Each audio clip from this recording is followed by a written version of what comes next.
This meeting is being recorded. Okay, hi everyone again. Thanks for joining, and I guess good morning for some of you, and good evening for Marina, and actually good evening only for Marina because she's joining from Europe. Okay, hi. Okay, finally, Alexander, I remember you. Oh, good. Thank God. Hi, Dick. So we're gonna, the topic of our webinar is how to find a job as an account director in Europe. And we have Sergey Geidek here. He was working in Russia for, like overall you have like 15 years experience in the agency. And maybe you can like introduce yourself and tell us a bit more about your career path. Like how did you end up in Barcelona? Yeah, sure. Hello, beautiful crowds. Very nice to see all of you, except Yulia, who is not showing her face. Do you hear me well? Should I speak louder or is it fine? No, very well, yes. Okay, perfect. Because I'm outside on the terrace and there might be any external noises, so let me know if something wrong with sound. So yeah, my career in industry and advertising started like 15 years ago, and I started as an account manager working with the small agencies, and then was building this career. Kind of massive word. Still do not consider it like super successful, but rather let's say it was growing year by year. And my approach was not very cautious, but it happens like being my approach. I was growing more horizontally rather than vertically, so I was expanding my areas of expertise. So I was working for digital agency, social media agency, ATL media agency, BTL agency, and marketing communications 360 agency. So practically I know everything you need to know about marketing, and like any clients is obvious thing for me. So that's probably the value I built from myself with this career, and with all this knowledge I was advancing, and I decided like last year, decided that I need to try something new on a different scale and different level. So I decided that I need to move outside of Moscow business, and I started my journey in Europe. That's a summary, and I don't know. I think we have more precise questions on about this next stage. Yeah, I guess it was a good timing, I should say, like to decide to move. Yeah. Guys here were saying me this spring that you are super lucky managing to do this last year before everything started this year. Yeah, it's like you knew something, like some insiders information. And why you decided to go to, you're in Barcelona, right, in Spain? Currently, yes, I'm situated in Barcelona, and I was working for an agency here in Barcelona for the basically almost year. And just recently, like this Monday, I changed the team inside the network, and I'm working for Paris agency now, but I'm still residing here. And what was the question? Why Spain? Like why? Why Spain? No, it wasn't like it wasn't my goal to go exactly to Spain. I spent some time researching and applying in different companies, mostly agencies across the Europe, mainly Spain, France, and Italy, because I wanted to live in something in a warm climate and try something more Western rather than Eastern Europe. So that was my area of focus. These countries, actually Netherlands as well, and this opportunity just came to me, and I decided like to take it. And how did you look for jobs? Where did you look? Like what was the procedure? How did you find it? procedure. Procedure is simple. There is a amazing place called LinkedIn, and everything happens in there. I was reaching out to different people whom I found on LinkedIn, and I was applying on vacancies on LinkedIn. So that mainly it. Maybe you have some advice, like who did you approach on LinkedIn? Because you can only apply for some jobs there, or you can reach out for HR, so you can reach out to hiring managers. So what is the best LinkedIn practice that you had? I'm not sure I can say it's the best, because it's just my experience, which wasn't like too like that large to judge. But there are mainly two routes. How do you approach this? First one is just applying to the vacancy, which is public on LinkedIn, and ideally, if there is a contact person mentioned in this vacancy, you just reach out to them. It's HR manager or someone doing this function, and you just reaching out to them saying like, hi guys, I just applied to this, let's talk, let's do something. I'm here for you to answer any of your questions. Another route is you just looking for a company you want to work in, and you are looking for the most appropriate person whom you want to work with. So you can see on LinkedIn the list of employees of each company, and you can see who is working in the city on this branch where you want to work in, and you need to like reach out to the I don't know, maybe not CEO, depending on the level of position you want to get, but it's maybe creative officer, operational officer, or someone like who is one level or two levels above your position. And you're saying like, hello, what's up? And how long did it take you, like from the decision that you want to move and find a job, and like from actually finding a job?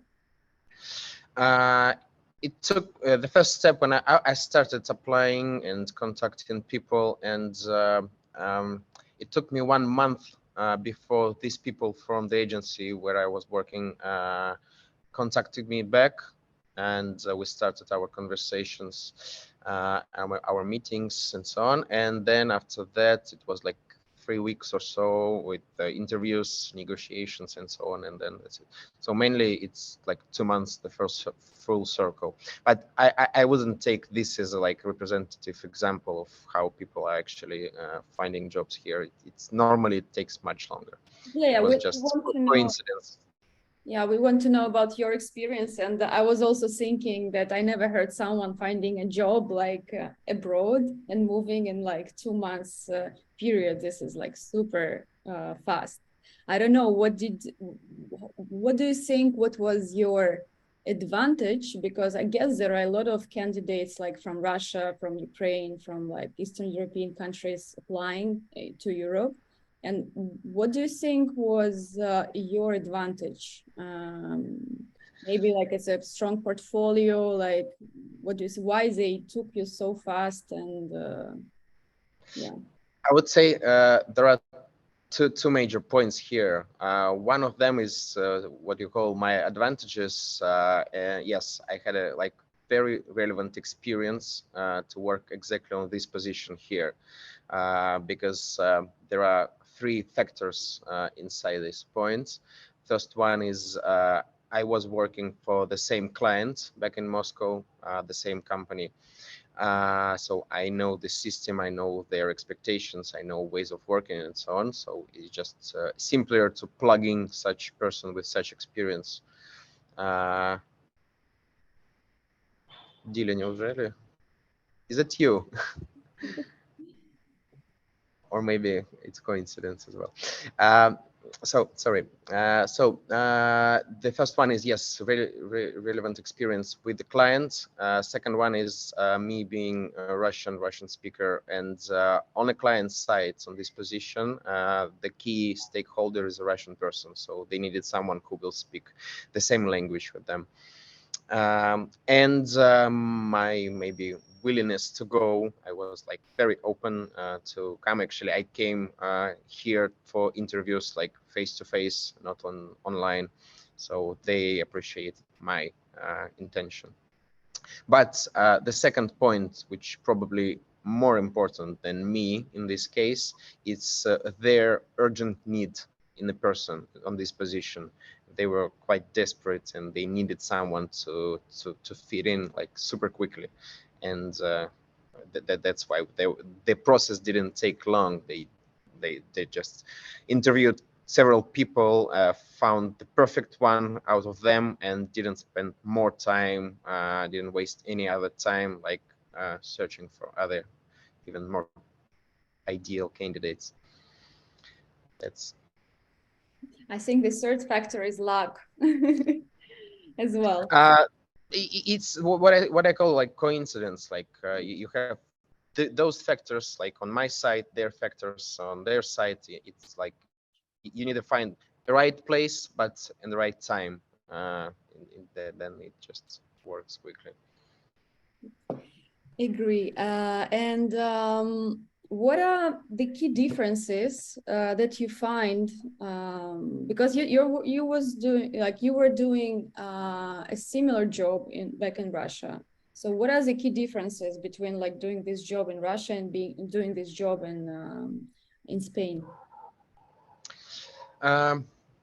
Not that much, I would say, because again, I'm comparing to my experience with the same client, with the same business, with the same category. The scale of business a bit different, and what I'm doing here is global communications, not local communications. So the scope of work agency is doing is a bit different. So it's less execution of campaigns, but it's more like strategic work and global communications management. So that's maybe the difference, the main difference. But apart from that, it's the same process, agency clients interacting, exchanging emails, meetings, everything. So practically it's super close. From if we will speak about not about like the job itself, but yes, cultural environment is a bit different, and normally in agencies, in network agencies in Europe, all teams are like very multicultural. In Moscow anyway, it's like 90% of staff is like local people working like living and working there. But here is anyway, the agencies are trying to recruit talents from different parts of the world. So it's like in my agency, where I was working for this year, out of 30 people in the agency, it was like 16 or 17 different nationalities. So it's like this type of environment. So I guess the language that you use at work is English, not Spanish, because of that. Of course. Yes. Yeah. And Mainly because the communication with client is always only English. So that's why it's easier to maintain all the work in English. okay. And does your company work with like remote workers or freelancers? Because you said like they're hiring from like different countries. Do you need to relocate to Spain, or you can like work from wherever you want? On the permanent basis, all employees should live here. If you want to work on permanent basis, yes, there are some freelance jobs which we give to people across the globe. Practically, it's much easier when person is the resident of Spain because it's easier to pay to them. But sometimes when something very exclusive needed, we can hire a person on a project from any other country. Can you give an example of the position that could be like remote or like freelancers can fulfill? From my experience in this agency and the network, the only position, again, remote doesn't work. It just sometimes we let people move to another country, but already like those people who are already employed in the agency. So if they want to move for half a year to live somewhere else, yes, please do so if it doesn't affect your results.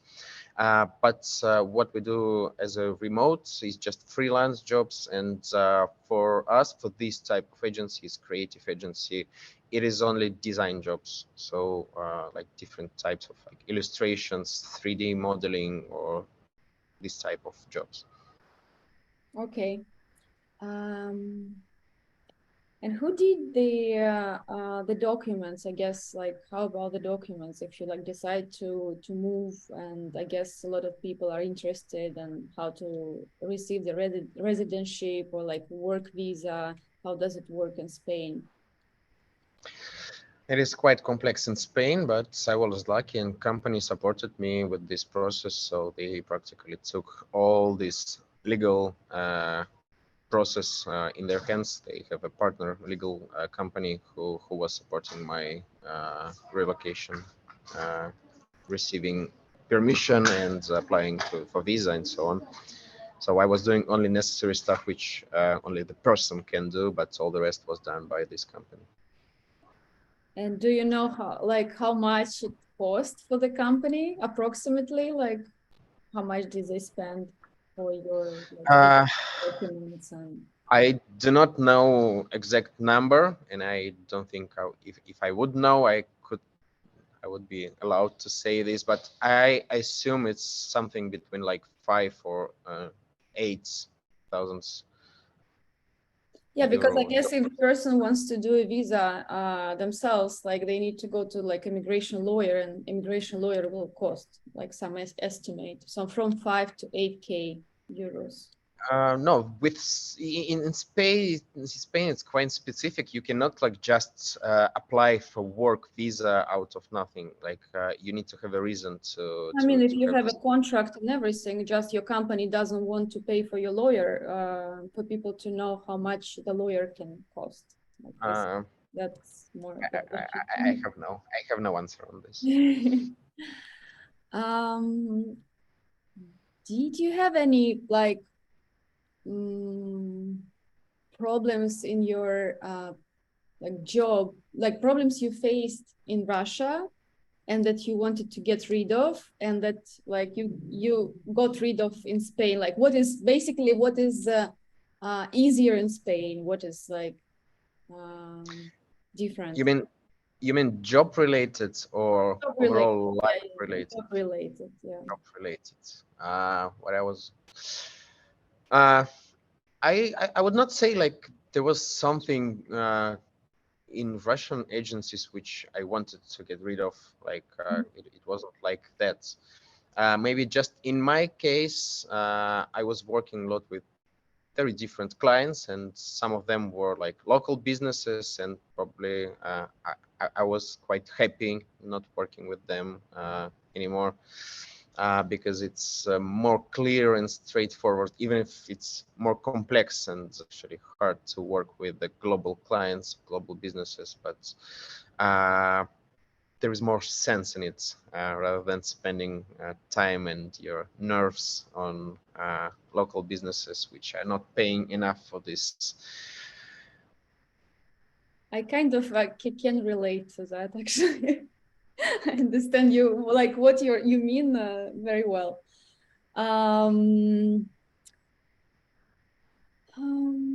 Do you have any like, I don't know, did you do any like that you consider mistakes during your like looking for a job and hiring process? Maybe like there was something that you would avoid doing next time, or you would like advise people not to do?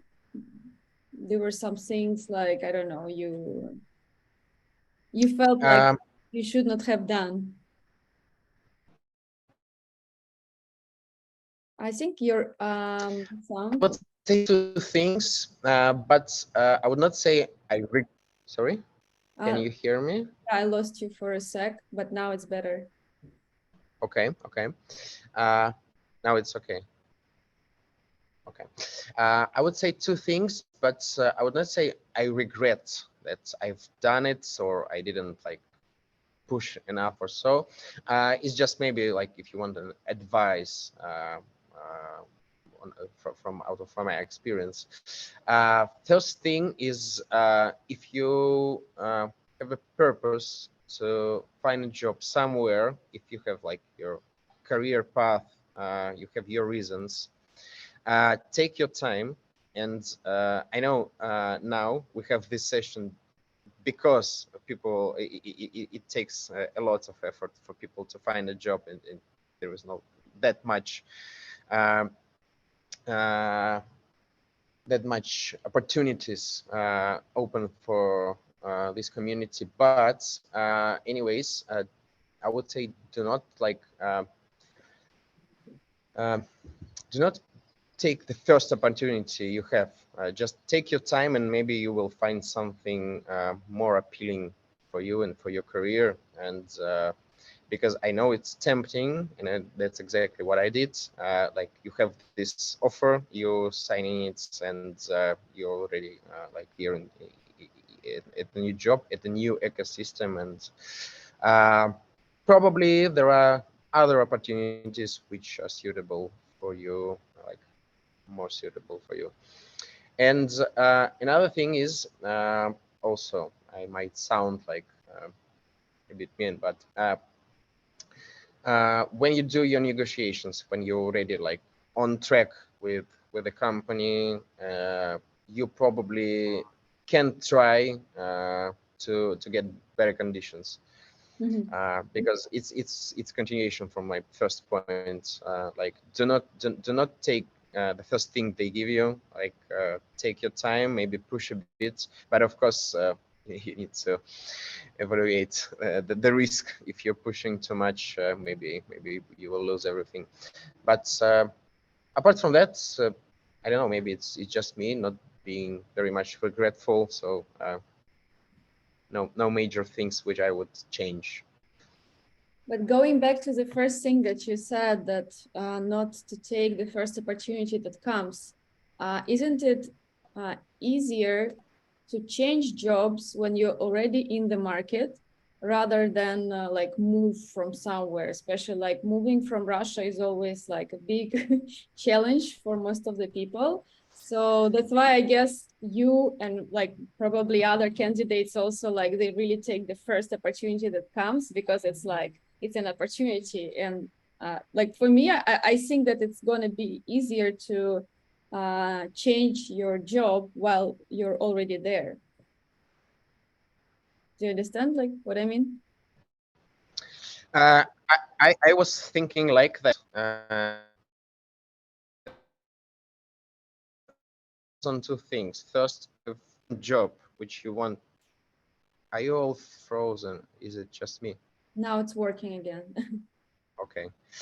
I was saying two things again. I'm always saying two things.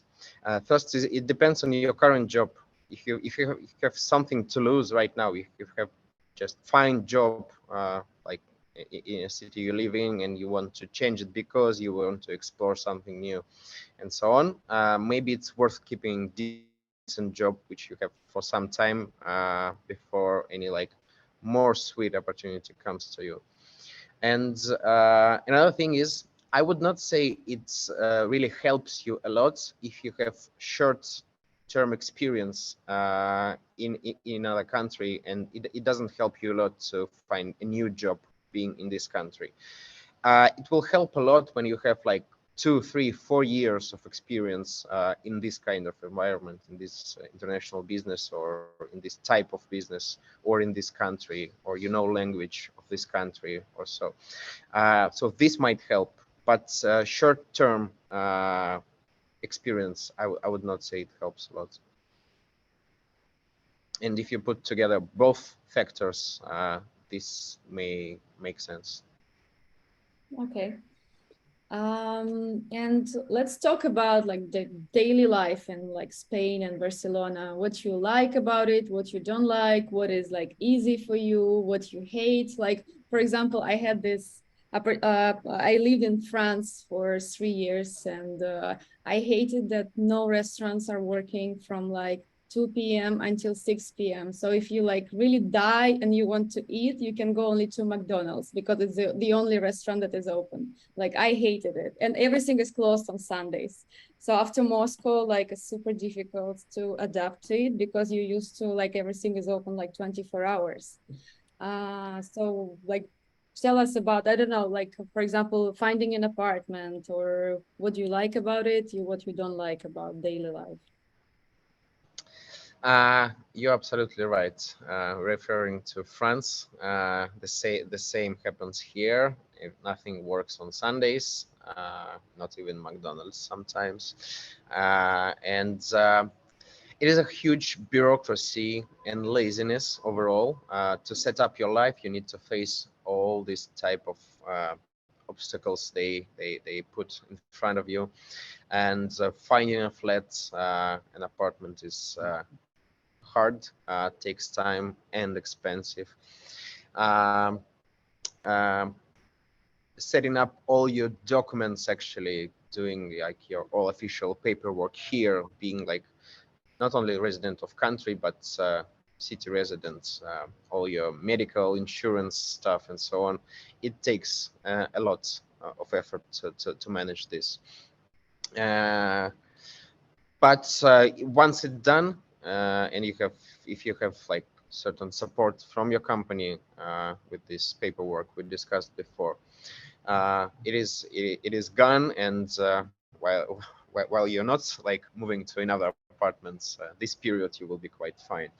And it takes a few months for you to adjust actually to this rhythm, to this environment, and to these issues they have with the Sundays, non-working Sundays and everything. And once you get used to it, it's actually easy to organize your life and like not struggle a lot with this. And once it's all done, you have sea, you have beach, you have sun, you have hot weather, which sometimes annoying, but most of the time is, comparing to Moscow, it's a very good thing. And if you find the right way of your life here, if you find like something you're interested in, if you find your community here, like it's fine. And I guess my last question, if the members of our community reach out to you if they have any like questions about moving to Spain, or about like account director job, or interviews, or anything related to the topic of this webinar? Yeah, sure. Feel free. I'm not sure I will be a huge help because all cases are very unique, but if I can help somehow, please reach out. Okay. Thank you. I'm done with questions. Maybe, do you have any questions? Do we have any questions from the audience? So just wanted to make sure all it took is sort of a job offer from the company to start the immigration. Yep. Okay. Sounds too easy. Kinda, but again, it's not like very representative. My case is a bit specific. Maybe the only question I have, what is the situation, for example, in your company now? What the temperature to those from maybe Russia who are looking for jobs? Are they ready to look through to find some new from this way? There are two angles to answer on your question. First one is in terms of environment. If it's related, it is absolutely fine. Everybody is being quite adequate, so no issues being Russian. If you're asking about that in the company at all. again, as I said, like 16 nationalities, so there is no place to any kind of discrimination in this type of crowds. In terms of potential hiring of people, management is open to hire people from any country. There is no restrictions, but there are two buts. First one is because of what's happening right now, we actually reduced the budget. So our client reduced budgets. That's why we actually needed to fire people because of the Russian market mostly and Ukrainian market as well, because we're dependent on them a lot. That's why there are no new hirings this year, and God knows when it's finished. And another thing about Spain and about my company specifically, there is almost no chance to make this permission to work in Spain for people who are applying to the middle level positions, because you need to have a certain salary to be actually able to justify to the government that this person it's worth it and you need him. So for example, there is no way to hire like account manager from Russia and have this permission for him to work in Spain. If the person already, by any other reason, has a permission to work in Europe or in Spain, company is open to this type of employees. But it's just impossible to obtain this permission. But maybe something will change in our lives soon. Okay. If we don't have any more questions, I guess, thank you very much, Sergey, for your time and for the answers. I think it was super valuable, and we're going to share recording with our community. And I'm sure we have more people from agencies and interested in this topic who could not join us today. And thanks everyone for coming. Thank you so much, Alisa, for inviting me. It was fun. It was quick. And I hope for the next sessions, we will create some kind of entertaining narrative. And well, I'm looking forward to that. We should discuss it. Okay. Thanks, everyone, and have a great day. Yeah, thanks, guys. Good day. Bye. Bye, ciao.